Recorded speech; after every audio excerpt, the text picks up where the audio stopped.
Hi everyone! Welcome back to my channel. In today's tutorial I am going to show you how to crochet a slip stitch. This is super simple but very useful stitch in crochet. So, grab your yarn and hook and let's get started.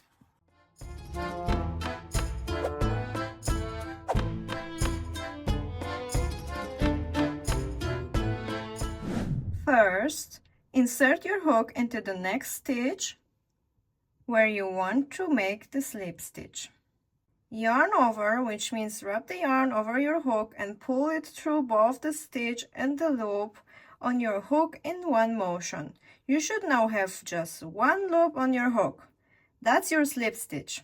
To make more slip stitches, simply insert your hook into the next stitch, yarn over, and pull through both the stitch and the loop. Keep going until you reach the end of your row or to desired point of your project. Slip stitches are perfect for joining crowns, finishing off projects, or creating a seamless look. They are also great for when you need to move across stitches without adding high.